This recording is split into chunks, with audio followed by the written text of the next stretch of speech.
The last duel between Furia and Liquid happened in the group stage of the second edition of the Elite 6 Cup, when Liquid left defeated by 8-7. However, the outing of the two teams before that went to Liquid, proving that this match is a true toss-up, with either team being able to take the victory.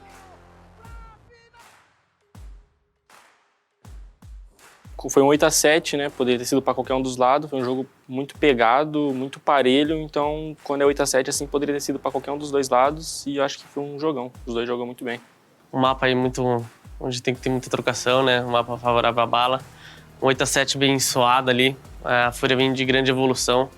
Mas ali com alguns altos decisivos ali, umas trocas mais encaixadas, a gente conseguiu ganhar um jogo aí em meio à dificuldade, né? In the last year, Liquid and Furia locked horns 4 times, with Liquid taking 3 of the victories. But Liquid have been stagnant and struggling to break through the barrier, whereas Furia have racked up more and more experience in international competition. Com certeza, a gente está aprendendo a jogar jogos grandes, que a gente está acumulando casca, né? Jogando várias competições, jogando contra os melhores do mundo. Então você aprende a lidar com qualquer situação dentro do jogo e consegue jogar contra qualquer time. And in big games, it's common for versatile players to stand out. PSK and Miracle are alike. Both are good in black and know how to adapt to situations. A significant difference, however, is in the amount of operators used by them. While Miracle accumulates 16 different choices, PSK feels comfortable with no less than 32 characters.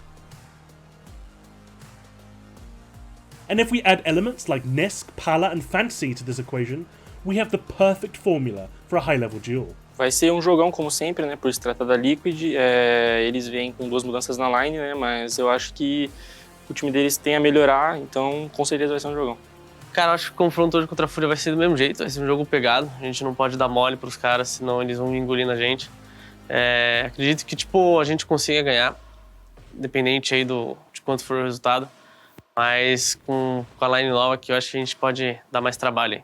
The expectation for this duel includes a lot of emotion, blood, sweat, and tears left on the server by both teams.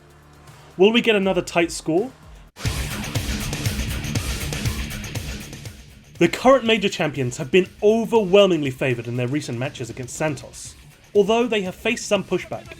In the last 2 matches, things have been kept close, as despite Team One winning both, they were 8-6 and 7-5 Será que vai victories. acontecer agora milagre agora pro time do Santos, porque tá muito difícil! Sempre com eles é jogo duro, né? Então é um time que se você bobear, se você cochilar, eles estão ali para tirar ponto de quem tá brigando por título. Santos' hope to get points from Team One can potentially be taken from the crowning achievement of their opponents, the Mexico Major. At the start of the competition, Team One struggled with losses to Sonics from North America and Cyclops from Japan.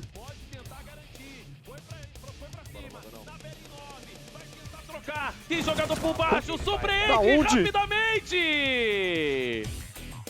Santos is arguably of a similar level to these teams, and may be able to analyse these games and discover weaknesses in Team One's play.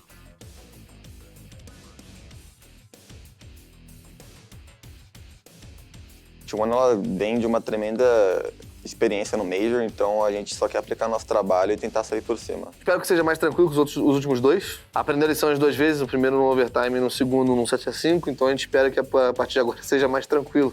Even the world champions are not safe from the claws of defeat in Rainbow Six.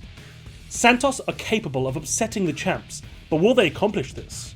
We will find out if gods bleed, or Santos are smited further into relegation, as Team One take on Santos Esports.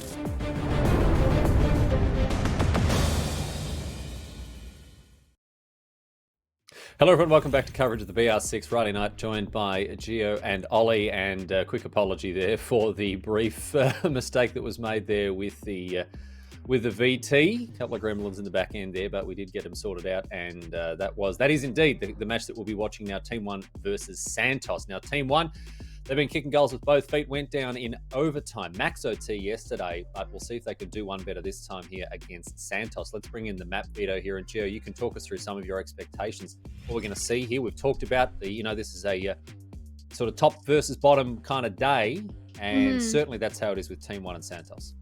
Yeah, I mean, again, I think that Team One are going to be pretty much happy to go anywhere. They've been on quite a tear, so they're going to likely take away some of the maps that Santos feel a little more comfortable on, just to breathe down their neck. I guess we're going to be going to Oregon, so it's just again like that. It is that like. What do you even call it? I keep calling it the neutral map, and I feel like I'm like repeating myself all the time, but that is what it is. It's just the battleground that you pretty much take anyone to, and Santos, I think, will have wanted to come here as well because they don't want to go to some extreme map where Team One are going to be able to pull out something crazy. This is just final destination, no items, right? Like this is Yeah. the bog standard. Let's see who's the best here. We can see Team One huddling up, ready to get going here. And Ollie, again, we've talked about the favourites so far. We are 2 from 2 when it comes to the favourites winning, and certainly Team One is going to be the team to beat here. We'll see if Santos can do anything, get up and about, maybe challenge the Goliath to their David. We're going to get underway. We're not going to waste any time. The match is, I believe, just about to get underway, so it is down to Oregon to get stuck in with game number 3, match number 3 here of Playday 8 as part of the BR6. Take it away, Gio and Ollie. Thank you very much, Riley. We are ready to hop into game number 3. We've got Team 1, we've got Santos, we've got a little bit of Oregon. Haven't seen a lot of Oregon this stage so far. Realistically, where do you take a team like Team 1? Santos, they have played Oregon in one of the few times we've seen it played so far in stage 3, and they were able to get the win over FaZe. It was a maximum overtime game. Team 1, not really played it all too much. They've been very preoccupied with their bank picks and a bit of chalet, so be nice to see them back on some familiar ground. Flores, Thatcher, and oNe. Not quite boring bans, Gio, but I mean, we're sort of, I don't know, 60% boring at the minute. 60% boring. Yeah, well, true. Because Flores, I would say, vaguely interesting ban. Thatcher were my boring. Smoke is an interesting ban. I always enjoy a smoke ban. I feel like a smoke ban... The thing with the smoke ban is it's always going to directly target someone. I think it directly targets a little bit heavier on a map like Oregon as well than a map like Coastline. Obviously, a smoke ban on Coastline, it is a thing. It is something that happens. We saw it last game. But I just feel like it has a little bit more weight on a map like Oregon. It's funny as well because Smoke is that one of the operators that teams would oftentimes ban against Team 1. And now it's Team 1 who they're just like, well, we'll just do it for you. We'll just take it out. Maybe going for the Furia mentality of like, you can't ban you can't ban anything against us. Yep. Well, it's going to be down in the basement for our first side. Team 1 are going to be on defense first. The 6-pick over to the Warden. It's an operator that we're seeing a lot of people play with at the moment. Partially suspected due to just some of the changes to flashes, but there aren't actually any flashes being brought on the side of Santos. They are going to have smokes, however, and a Warden will be effective against those too. But it's just the ability to bring along a shield, especially given the fact that you're not going to have a smoke available to you. It's an easy shield. You want to have a player at least going to be present in elbow. You can see where they've set it up there with the soft wall that's been open, the reinforced wall next to it. And then oftentimes a lot of teams are going to place their second shield over in the freezer corridor, for example. So having those two shields, really important. If you can't get it from a smoke, you've got to get it from somewhere else. And in this case, it's going to be Warden. Santos starting off on the attack here. Going to be attacking into the basement first. Not really too much of a surprise there in terms of site choice here from Team 1. Typically you want to go down into the basement and get a nice early round on the board. Kind of odd to see Cons bring in the Monty. That speaks to a bit more of a direct approach maybe in through bunker. But at the moment, there's a bit of a battle at waging and Levy gets so unfortunate there. And Jen, he was actually pre-firing over onto KDS, getting himself into that engagement, and the subsequent pre-fires landed perfectly on Levy. Well, it's a good start for Santos. So in this whole story of like these David and Goliath teams that we were expecting to have today, Santos would be the David and Team 1 would be the Goliath. So naturally they're going to be going to max OT. you know, of course. Quite possibly. But it's a good start from Santos to be getting that opening kill. KDS has a nice view here onto the meeting hatch, and there's a lot of people gathered around it too. These players from Santos, I think, are going to have to be quite careful. Naturally, the Monty's going to be looking to pressure down the tower stairs, and especially with the lifeline. There was a bit of a butchered lifeline there, but eventually got the utility away. The point being, Team One know where this push is coming from now. It has been pretty well broadcasted. It's going to allow players like Neskin to just sit a little bit further back, a little bit deeper, give themselves somewhat of an advantage. Hunter gets a nice pick onto Neskin. A C4 flies up for Cons, but he is able to keep himself alive briefly. That threat on those rear stage stairs is ever increasing. KDS is going to be able to dodge the nade, but only just, still caught out on the drone. He knows where he is at the moment. Plenty of time here for Santos to be working with, but this hatch drop has got to be pretty good. Cons is giving out a ton of info at the moment, but there's no one in position to really make use of that.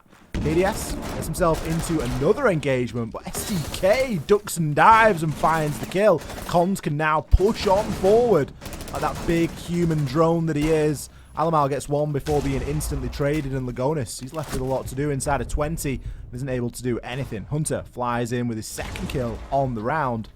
Great take there coming in from Santos. So that look of having Cons on the Monty, while it might have been somewhat unusual for Santos, clearly worked pretty well for them. And it was like not even a particularly crazy take. You know, you send Monty down the stairs, you've got people pressuring onto the meeting hatch. These are things that Team One should have a pretty good idea on how to target and deal with, and yet it just kind of fell apart around them. They're going to be going to the same site, not even going to be bothering with the 6-pick here, I don't think, unless they 6-pick off the Warden and they actually change things up that way. But for now, I mean, it just looks like everyone's yeah. Oh, I was right. 6-pick off. Now, it's interesting that they're deciding to bring along the mute this time, because that's going to provide a level of information denial that wasn't there before. Of course, you're going to be able to have a shotgun as well, help like set things up, whatever. And you've got a couple of shotguns on this team now. So, I don't know, maybe they'll all just sit in rat corner. I don't think that's going to happen. Never know, though. Well, Team One are certainly feeling like that something didn't really go their way. With the only big change being the Warden for a mute. I'm not entirely sure what it is that they're really hoping to achieve. Obviously, Santos had plenty of information there in that round. It's more than likely just for another C4 to be available. Obviously, the mute jammers are going to assist somewhat, but realistically, you need a little bit more than that. No Monty being brought by Santos. I think Santos are maybe expecting them to switch things up here and go upstairs, but they will be sorely mistaken. The Monty was such a big part of the push last time. Having that force on those back stairs was exactly what Santos needed. We'll have to see how they fare without it here. They're just going to have to go for a little bit more of a typical approach. It's not the end of the world, really. No Monty isn't required by any means for attacking this site. Santos did use it exceptionally well there.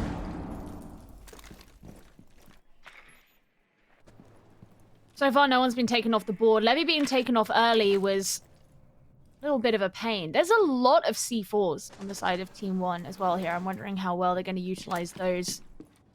That wasn't really a big part of what we saw before.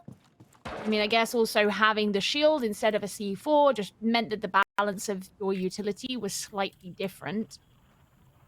I think the question for me is, like, are Santos going to go for the same approach? Because, look, we're seeing Cons jump in through to... Oh, I don't think STK knew that Alamal was there. Or was expecting him to be pushed up so close. But either way, the nade brings him down. What I was going to say is I'm curious because Cons looked like he was going towards security. But now we're seeing these drones down the tower stairs. I don't think Santos are going to go for a tower stairs push. Look at this. They open up the mirror window. It looks like they're prepping freezer. Santos are certainly giving themselves plenty of options here. STK maybe coming in with a second nade here. Will narrowly miss out on the C4. Still has his own nade that he can try and make work. Hunter with the smokes could provide his teammates a line of sight in, but instead he's just going to go out and down Levy. Now, Lagonis is still playing fairly deep. See the clone taken care of, a revive now being attempted. And Levy's going to be brought back, albeit on minimal HP. We do now hear the C4s rip, and they are going to start attempting to dish out a little bit of damage. And it looks as though Team 1 don't know the look here. They aren't actually being pushed from those backstairs or the bunker at all. Instead, it is a very heavy south-sided take. A lot of presence in Freezer, a lot of presence in the bottom of Laundry.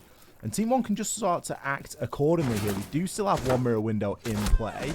And the pressure in Freezer isn't sufficient, really, to force anybody out of position. Lagonis picks one up onto Hunter, but we see kills continue to trade here. Then GM and Rise are going to be the last two survivors. They're just fighting against brick walls here, essentially. Those mirror windows providing so much to peek from. And I think maybe the most missed shots we've ever seen inside of a round. Finally, a couple of kills do come in. And this is still quite doable. It's 1 versus 1. Lagonis, you got to keep yourself alive here. And he will do just exactly that. Much closer than Team 1 will have wanted there. But they get it done.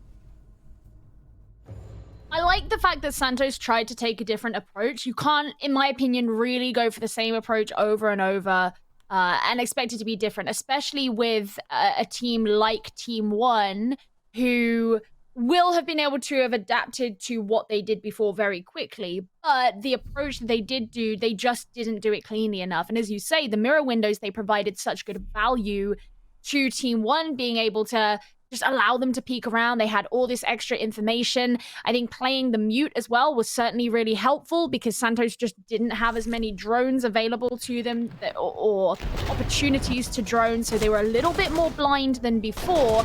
They tried to set up their push in, but they didn't get every single thing done, and Team 1 could position themselves and get themselves in a good place to actually deal with everything that was coming in.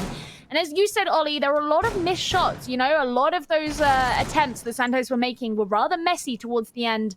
It just wasn't the best round, but I do commend the thought behind it. I think that was as much of a confidence boost as anything for Team 1 as well, given that they lost the first round fairly convincingly. We know Team 1 and the way that they like to operate, you just get the feeling they don't want to leave a site until they've had the last word on it. And obviously with them now getting the win downstairs, it forces them on that rotation. And they can take us upstairs into kids' dorms. Still, not seeing any early indications as to which way this is going to go, and it's probably going to follow the trend of the day, Gio. We'll have to see if either team can really start to streak a bit of a lead. I think it's enthusing to see Santos pick up a round on defense so early. There's a lot of teams, especially the air quotes underdog team in the matchups that we've had today, is usually taking a bit longer to get warmed up to the fixture.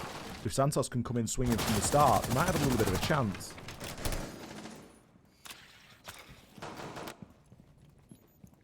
Well, this is the first time that they've switched up the site at this point. I like the fact that they've brought along the Argus cams. We've seen a little bit of that, actually. We saw some Argus cams get brought yesterday. It can be quite an underrated way of not just flank watching, but just the extra information. And we know that Santos are a team that really like to rely on that. They've also got the Geminis. STK choosing to bring it with the G36C as well, which is interesting because a lot of people these days are playing Yana with the ARX instead. So it's kind of the OG Yana way of playing. But yeah, a few drones been lost for Santos. I think they probably would have wanted to hold on to a couple more than they currently have. And still a lot of space being owned here by Team 1. MGM will find the opener. Takes down Neskin. Alamau still trying to make that shotgun work. You can see him operating the pistol just for the drones and other little miscellaneous things that need shooting around the map. Team 1 haven't been doing great in that opening engagement so far. But still a minute remains here for Santos to gain any sort of significant pressure. I don't think that they've got themselves into master bedroom or into the closet.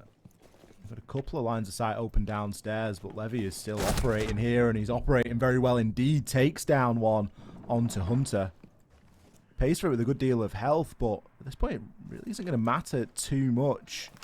He's arguably done a decent task there. The nade's going to sail in. It's not quite going to deal the finishing blow, but it certainly tickles him. Levy has now made the drop. Rise maybe doesn't know that the hatch is open, but barricaded wall will be his savior. Lagonis shuts Cons down at the top of those white stairs. A second nade comes through for Levy, and Santos are paying the price for a very lackluster clear here. Alamar picks up one with the pistol, and all is looking pretty desperate. KDS holding on to the top of the white, shuts Rise down, and the diffuser is freezing cold, nowhere to be seen. MGM, LMG on the big window. You can pre-fire as much as you like, but KDS is eventually going to swing. Lands the crucial blow. Team 1 pick up round number 3. So Team 1 feeling a lot more in their own flow here. Santos haven't quite been able to break into them in the same way that they did on that first round. Moving on to the best site in this map, just saying. Dining and kitchen. Santos are going to have to come up with something again. You know, I think the Monty strat, it worked pretty well. Getting that opening pick also really helped them out. But I don't know, it feels like they're going to have to come up with something creative or whatever, because Team 1, maybe they felt like they stumbled a little bit back on round number 1. Team 1 are a really hard team to get by, and as we move further into these non-primary sites, I think that's where Santos are going to actually find it harder to break into them.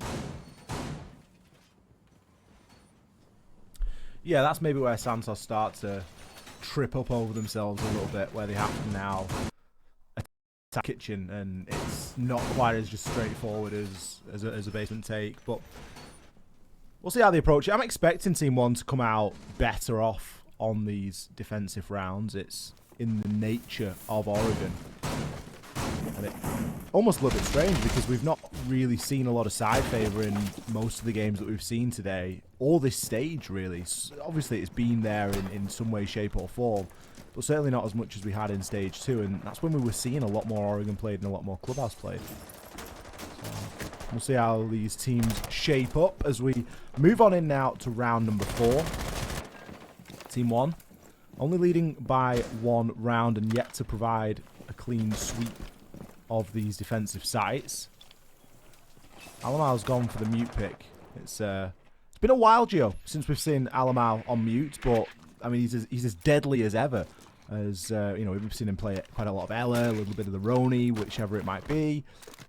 But it's certainly a bit of a throwback to see him on the mute. Hey, I'm not complaining about it. It's nice. It's not like he can go on smoke, is it? Well, that's true. Very true. You know, it's going to be Lagonis who's taking on the job of doing the anchoring here. We've seen Lagonis play Echo a ton of times. And it's also one of those things where I think, you know, you attack onto this site, you have to spend a lot of time doing these clears, whether it's because you're clearing upstairs or if it's showers, whatever it may be. A lot of teams, you know, if you don't manage your time well, it can actually be quite hard to ensure that those yokai drones are gone. So if you can have an Echo left over late in the round who can deny the plant, it can really kind of come and bite you at a time where, you know, it's not particularly ideal. Nice nade going up into Kid's dorms, but Levy's going to avoid it pretty easily. But I think the fact that Team 1 do have this presence upstairs is going to be a pain for Santos, especially when you consider there's only 1 minute 20 left on the round.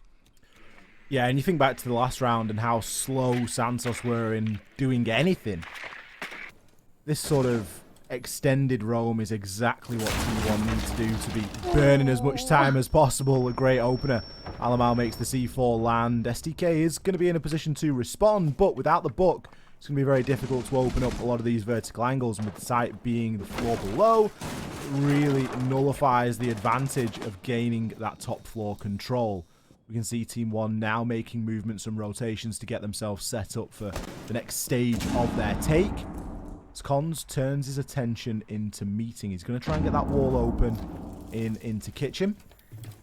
See if there's anything that he's able to achieve through there. It's a little bit more of an unorthodox style of push, but I believe there's mute jammers going to be on there that are going to deny him. So Going to be a little bit more difficult to get that off. Eventually the jammer is removed and we do see the wall open. Only now are we seeing anybody for Santos inside of a small office, which is a pretty big shock indeed. Rise takes down KDS. STK comes in big as well, so without the time, Team 1 might be in a little bit of a tough spot here, and that's going to continue. STK shuts down onto Levy. Alamau lets the plant go down, but no, doesn't. Stops the plant in the nick of time. All he needed was one kill onto Cons. And is actually able to keep that round going in his team's favor by the skin of his teeth. You know, it was good that Santos even, like, made the attempt there. But I do think that time management was a bit of a problem in that round. You know, consider just how much there was upstairs for them to deal with. They knew that they had to do that. It meant that by the time they actually came downstairs, they hadn't, you know, gotten rid of everything that they needed to get rid of, whether that's people, whether it's utility, whether it's, you know, whatever. So they got very close, and I think probably a little bit closer than it needed to be, but it was still a situation that was stacked against them. Yeah, big clutch coming in from Alamau there. It's not easy to find that final kill and to thread that needle. He was able to grab the last kill and duck himself down into those laundry stairs. And really played to the whistle for that one. But again, not repeatable. A close round, a round where Santos had the advantage, and all it would have taken would have been one pair of eyes in that direction, and it could have been a different story. But back downstairs we go. It's the only round, and the only site, sorry, that we've seen Santos get any joy in so far. We'll see if this Monty is going to be their answer. They brought it in round one, and it worked very well for them. We saw Team 1 adapt and change their lineup a little bit for it, bringing the Mute an extra C4 to try and deal with that Monty. We'll see if they can do the same again now. Yeah, I mean, this is the problem that I have, is that, okay, cool, the Monty strat worked back in round number 1. Bringing it back, because it worked. But Team 1, are they going to be able to read into that really quickly? That is my concern, is that Team 1 knowing what's going to happen is just going to set them up for success pretty well. Now, yeah, Team 1 themselves have something a bit different going on, because they've decided to forego the Warden for this one and continue on with the Mute. It clearly worked for them pretty well when they went back to Laundry in round number 2. Denying that kind of information to Santos was incredibly effective. I just don't know if I have a ton of hope that this is gonna work out for Santos, because of all of those factors. There's definitely a lot more attention being paid to these rear stage stairs now by Team 1, which is going to be the big problem, because that's where we saw Cons have pretty much all of his success in terms of pushing down. Now, Cons is only just making it out of spawn. He must have spent an incredible amount of time on his drone in the opening part of that round. Maybe he's going to go to Freezer Geo and try and see if there's something that they can work there. Maybe the intel has suggested that, look, they're really stacking up these back stairs. We need an alternate route. I mean, there's no mirror this time. Could be a little bit easier, yeah. Yeah, maybe that's something they've read into, and they know that there's not a mirror window that they have to worry about, so it's going to be an easier time for them to actually attempt Freezer.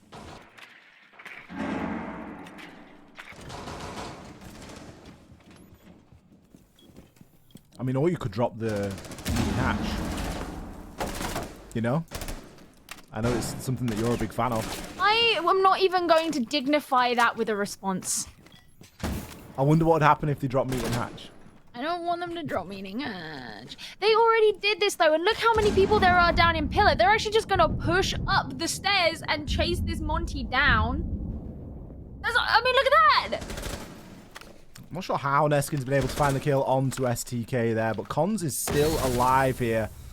KDS really popping off now. It's those 50-50 engagements that you really can't rely on, and look at the bloodbath that is ensuing.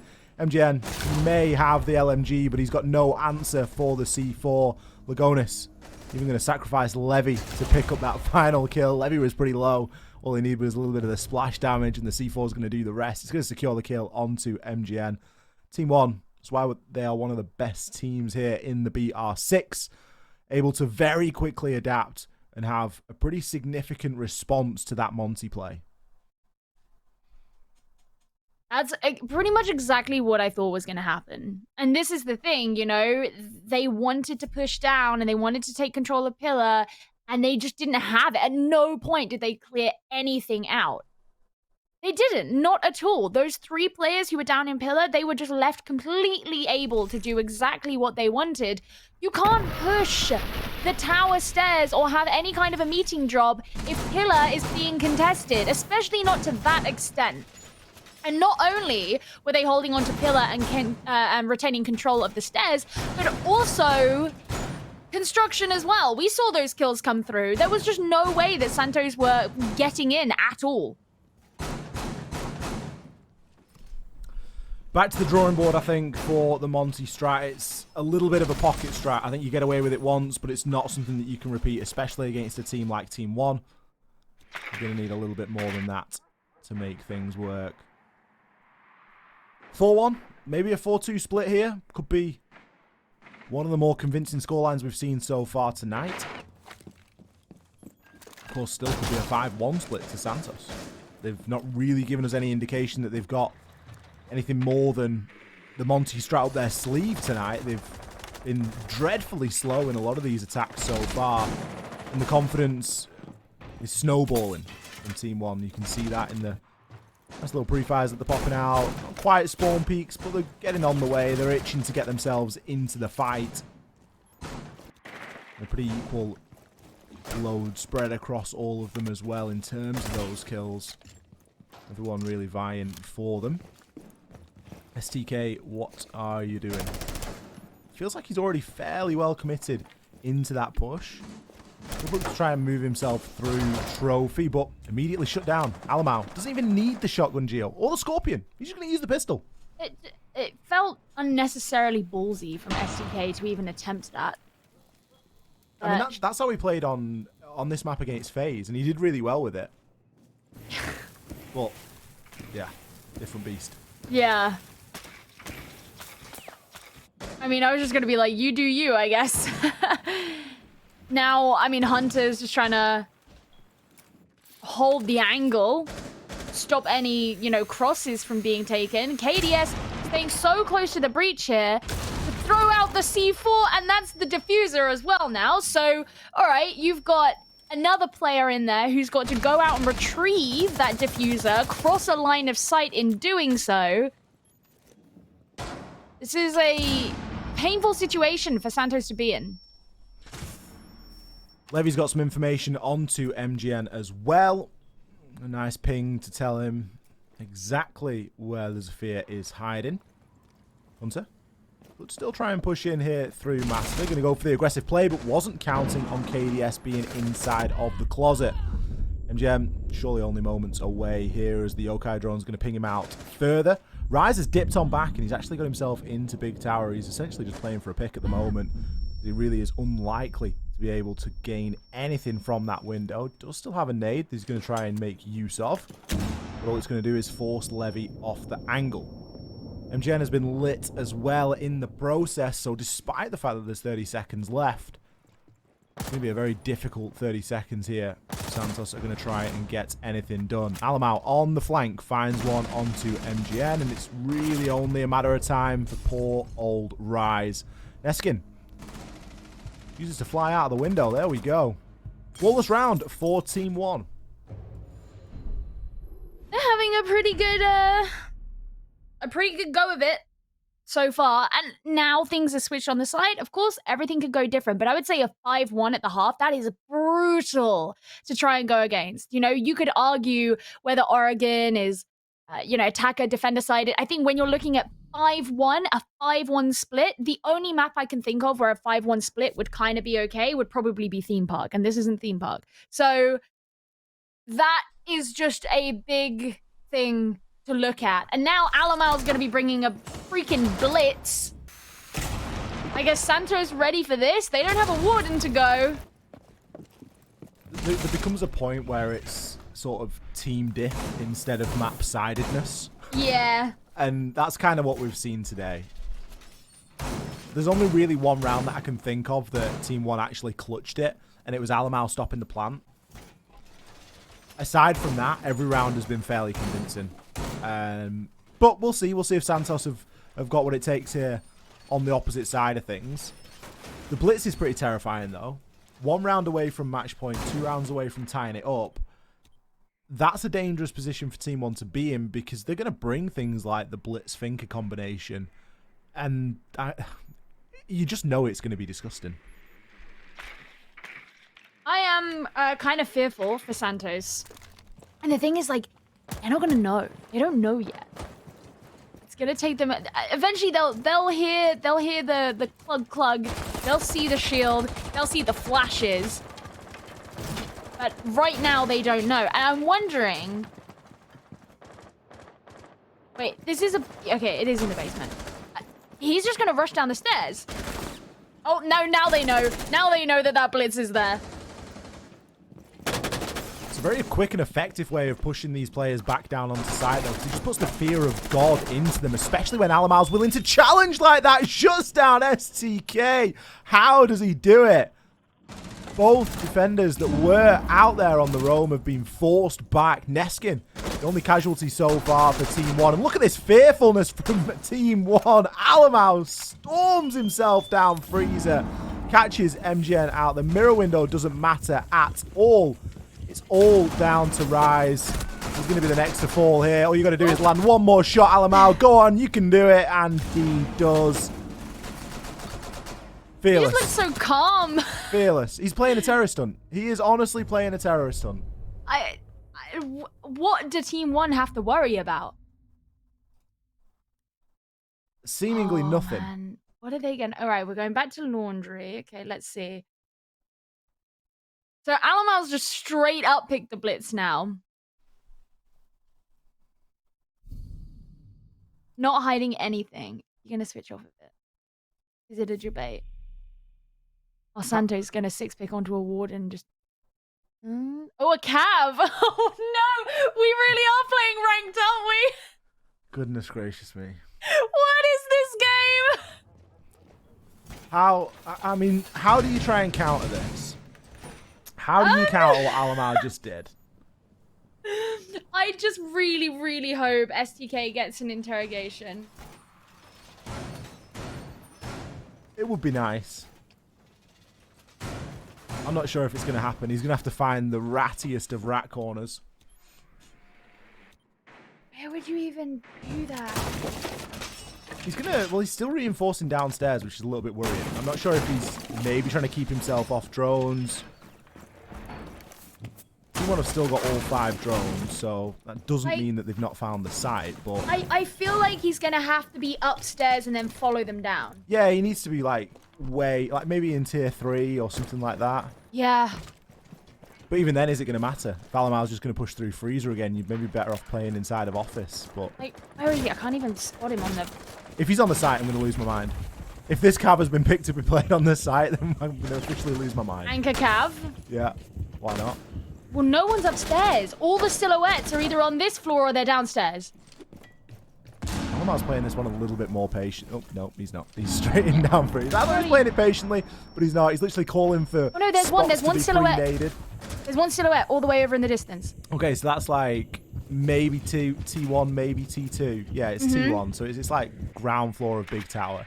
But Levy's going to be droning that one out right now. Alamal's actually dipped on out and is going to get himself into garage, so not really going for that out-and-out aggression that we saw in the previous round, but it's still on the cards. I mean, playing the Cav on the stairs, like, it's not that inspiring, STK. We want the interrogation. We want you to be laid down somewhere where no one's going to see you, but as it stands, Alamal's just been called around to deal with you, and he's going to do just exactly that. Forces the player back down to pillar. He's downstairs now. Right. This is not where you really want the Cav to be playing. And he's about to get droned out as well. Nice. Yo, I wish I could lip read so that when we're on Alamal's thing, I could see what he's saying. Okay, Impact doesn't get anything. They're still alive. Neskin's trying to support Alamal. Alamal has not lost a lot of health. Okay, Neskin finally goes down. That means Alamal's kind of on his own. But, I mean, he's got plenty of flashes. The thing is, he can just continue to waste time here as well, because this is wrapping up a lot of these players. How does he win that engagement? Hits the dome onto STK, and it's It's not quite opened up the bunker, but it's not far off. I think a boost there, providing him that increased accuracy and increased aim down sight speed. Going to give him exactly what he needs. Going to try and smoke out there, and Levy maybe hitting the hatch drop. Still plenty of time left here. KDS ever threatening on those rear stairs. Could be looking for a bit of presence inside of Freezer as well, as Lagonis is picking his time to shine. I think that Alamau has been everywhere inside of this round so far. Still, can't be shut down. KDS takes down 2 before Hunter comes in with the trade, but now it's all down to Cons. Mute has got a lot of work to do. Can Alamau find the last? God. It is only befitting that he does. Team One dominate here on Oregon. You know, I'll tell you what, that round felt like it lasted 5 minutes. It was a long round. That was a long round, but like, it felt like so much time had passed. I looked at the clock, only a minute 10, like a minute 10 was left. I was like, hold on a second. Why is this round like lasted forever? Yeah, that was a bit more to the expectation of these scorelines, I think. Good Lord. Look at Alamaz, like, they're pretending to be really, like... Look at the sarcasm in his face! It's just BM at this point, isn't it? Oh my goodness. It's so mean. It really is. He's playing a different game sometimes. That's honestly the way that it looks. Team One, they're able to get the win here tonight. I mean, they were the favourites going in, Gio. We had to give them that. It was just a question mark into, you know, which Santos were going to show up and in what sort of fashion were Team One going to win. You know, they were always the favourites, but that it was some display. I think it's a long time since we've seen a blitz dominate on Oregon like that. I kind of think back to the only real thing that springs to my mind is maybe some Pengu plays from back in the day, with a little bit of blitz on old Oregon. And even some of that was, to my memory, inside of like ESL Prem or something like that. It wasn't even inside of like T1. So a little bit crazy there to see Alamau pulling out some of those things. But let's bring Riley back in here. Let's unpack that game, and then let's get an interview with somebody on Team One. And this is the result that Team One were looking for yesterday. Obviously, after going down to phase 8 and 7, this is what they wanted. They wanted to come back all guns blazing, both literally and figuratively, and they really did that. I mean, Gio, we saw them. I mean, they lost round number 1. Obviously, you know, maybe some nerves shaking it out to begin with. But ultimately, what we saw there was Team One doing what they've been doing all stage. They have been unstoppable, you know, since the Mexico Major. They have just looked just absolutely terrific. And I don't know if we saw them necessarily at their best, but we saw them at their normalist, which is still pretty bloody good. Team One are a different breed of team, which is, it still just blows me away that this team started in 2021. You know, this is not an old team. This is not a team who've been around for ages. This is a relatively new team who are just too good and have no business being that good. Like, Looks like we've got Alamau standing by, ready for an interview here, so we're going to be able to talk to the man himself here and get a sense of how he's feeling after that incredible performance. Let's bring him in here. Alamau, well, my goodness me, you gave us quite a show there, a 7-1. Fantastic victory for Team One, especially after the Max OT yesterday. Talk us through the feeling in the team camp here. Was a fun game to play. We don't have any pressure on these matches because we already qualified for Elite 6, so we are just having fun. And yeah, it was a fun match. I think that the fun really sort of comes across there, Alamau, especially a couple of rounds that you played there as Blitz. You really gave us quite a show there. It was certainly fun to watch. But in terms of your preparations now going into Copa, obviously you guys have already qualified, so that, as you say, the pressure is off. Are you guys going to be looking to do anything specific in the next couple of weeks and really start to, you know, play on some different maps, or are you just pretty happy with the way that things are going and you're just going to sort of coast into those finals? Yeah, the real work starts on the scrims and the practice. So we are scrimming every day, very focused on Elite 6 to qualify for the major. And we are practicing some maps on BR6 now that we are already qualified. So we are hiding some strats a little bit, and that's it. I have to ask, you know, obviously you guys coming off the back of Mexico, and you've had a really great stage so far and whatever.